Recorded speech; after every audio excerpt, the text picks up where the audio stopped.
So all three books have taken place in places I've never been and in time periods that were not mine. I really don't know why I'm so drawn to that. I was not a historian in college. I didn't set out to do historical fiction, but these are the stories that just really speak to me. There's something about excavating lives and moments that nobody knows about now, and sort of putting an illumination on them so that we can look at them and go, my God, they were extraordinary. That really just draws me. So all of them have taken place in different places. The Luminist and the Night Language, sort of the same rough time frame. For sharp-eyed readers, Catherine, the character of Catherine, makes a cameo in the Night Language as a photographer taking his photo when he lands in London, because that actually did happen with Julia Margaret Cameron taking Alamayu's photo. But other than that, the new one, The Electric Love Song of Fleischl Berger, takes place in Germany before the turn of the 20th century, leading up to the outbreak of World War II and the opening of the concentration camps. So once again, haven't been to Germany, was not alive, but the story just enveloped me. I've always had a weird little interest in near-death experiences, not to intend to write about them, but they just fascinate me. Like, is this real? How did this happen? And I came across an article of something that happened to a woman in the 1990s here in the States where she had an aneurysm. And in order to save her life, they had to essentially take her brain level down to flat. And so they blocked all her sensory input, even if she was unconscious. Noise canceling headphones, surgical glue to close her eyes, no sensory input of any kind, so that her brain, even while unconscious, would not register anything. And they could keep a flat line and find the aneurysm and help her, which they did.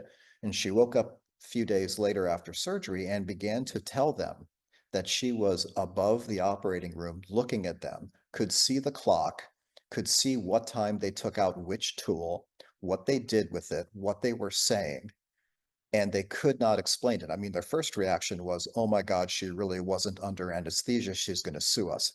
But then they realized, no, this is just unexplainable. And so this article, of course, was super interesting, but there was a footnote, and the footnote basically was at the part where they talked about the electroencephalogram. And the footnote said the electroencephalogram is popularly credited to Hans Berger, a psychiatrist in Germany around the turn of the 20th century, which he developed because he had a near-death experience too. And at that point, I'm like, well, I've got to follow that rabbit hole. You can't just leave that there and expect me not to read about him.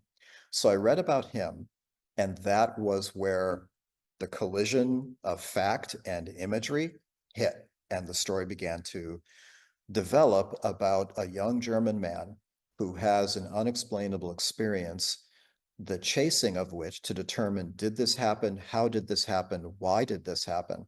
Takes him through the silent film era, into early psychiatry, through both world wars, as he chases the reason why this happened and whether it really did, which represents the love of his life, who was the person to whom this happened as well. Basically, something happened to him, and hundreds of miles away, the love of his life heard it happen. And so, in order to prove this, he has to also find her again, because at this point she has disappeared from his life.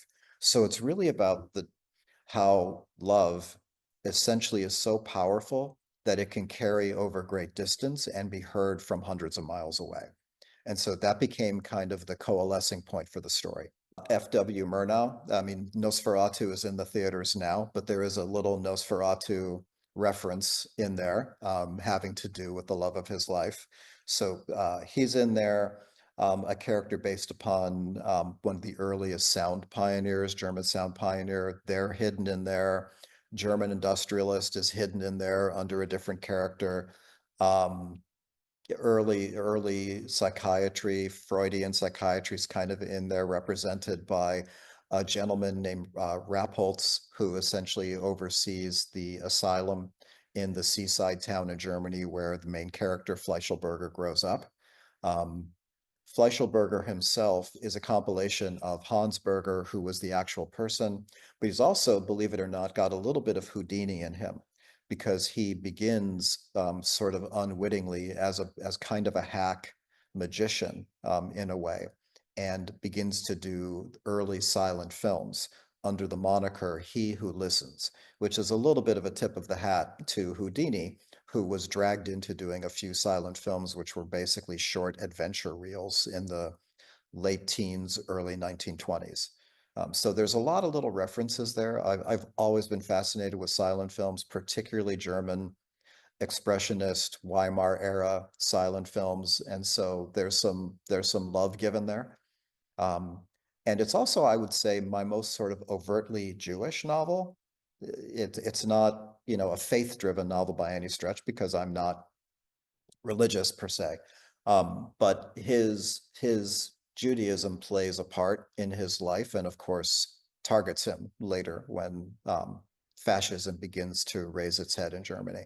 Hitler's rise in Germany was in large part driven by the aftermath of World War One and the human desire, which he recognized and harnessed in a horrifying way. The human desire to say, what happened is not my fault. I'm a victim. Don't look at me. So he kind of harnessed the energy of, well, you didn't lose this war. You are not responsible for what happened. It's them. It's that other.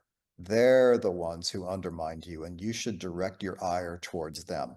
And so these base, guttural, racist, ideological, hate-driven instincts now have somebody saying, you shouldn't be under a rock. You deserve a place at the table. Your ideas are mainstream. You are welcome. You're a voice that should be listened to. And he harnessed that, and it devolved into a movement. And candidly, it's not terribly different from what I'm seeing now, where it's people who harbor fear of the other, this replacement theory that people bandy about, this fear of people who don't look like you. It may sound insignificant, but the discomfort that some swaths of white America feel when they see a racially ambiguous kid on a cereal commercial, and they're like, oh, I feel like they're just choosing them because of their race, or why is Ariel the mermaid black? The reactions they have that normally you would speak about in hushed tones because it's probably not appropriate to say that or feel that way, but hey, it's how you feel.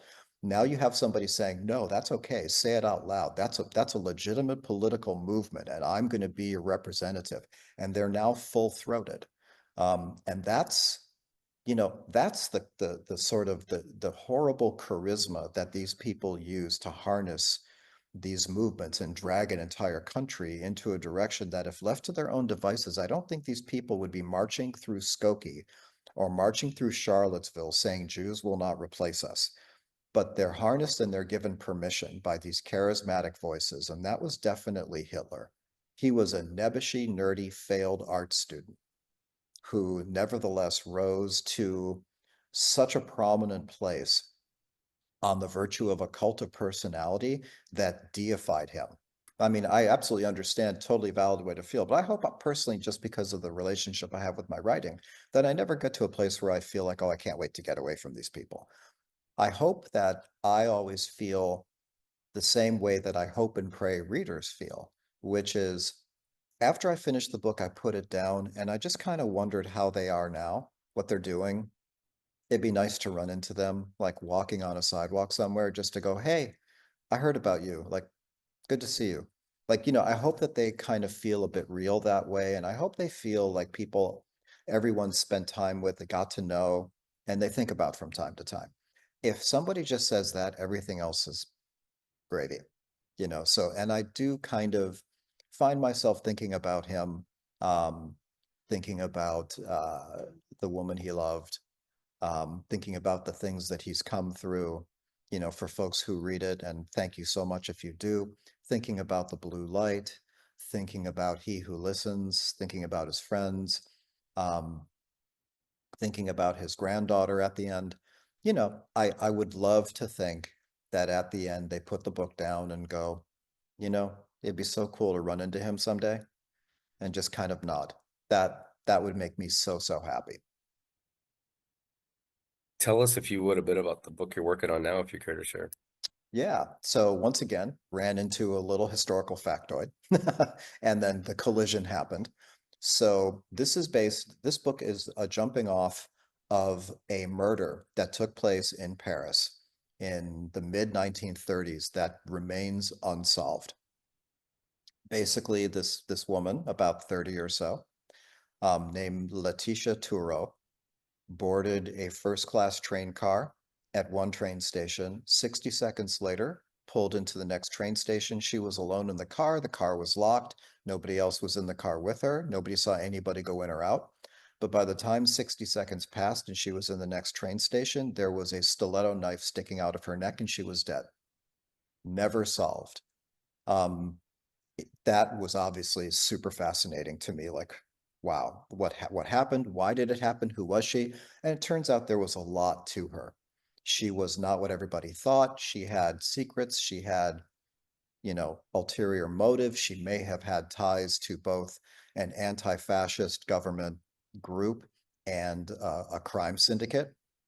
And I began to see just a very large tapestry behind her. But as is the case with almost everything I start writing, I think about, and I tell writers this, when you're thinking about a story, if you think about, well, I'm going to tell the story of, that's huge, that's giant. You're going to be intimidated. You may not even start because that just feels like I'm going to wrestle the entire whale to the ground. No, you're just going to take one little piece of one little part of the whale's tail and go, let me start here. Don't go any further. So I try to tell people and I try to tell myself, imagine if you go into a room of a gorgeous home that you've never been to in a country you've never been to, and you don't know the people.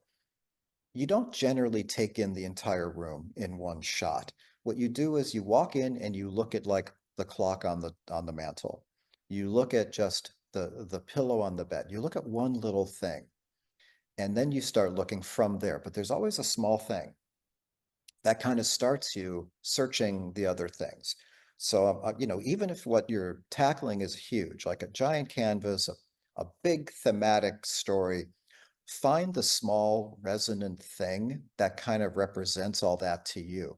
So for me, I've always been, as I said, fascinated with silent films. And so when I realized that, her life and her story started and ended in one of the metros, um, it brought to my mind the silent film pioneer Georges Méliès, who famously created Voyage to the Moon, was an absolutely fascinating, fascinating character.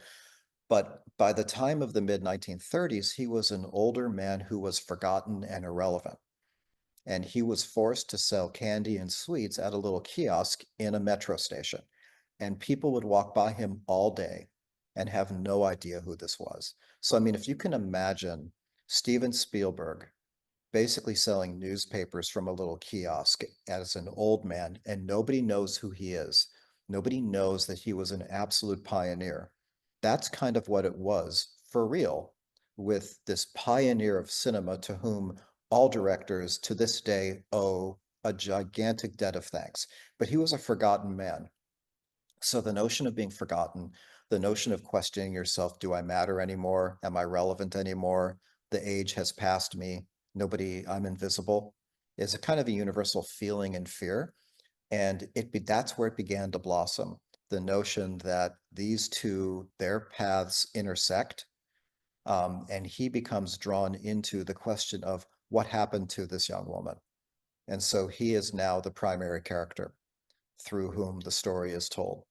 Um, so once again, it's a way of rewriting the end of his life to kind of rediscover him as a human and illuminate a light on him.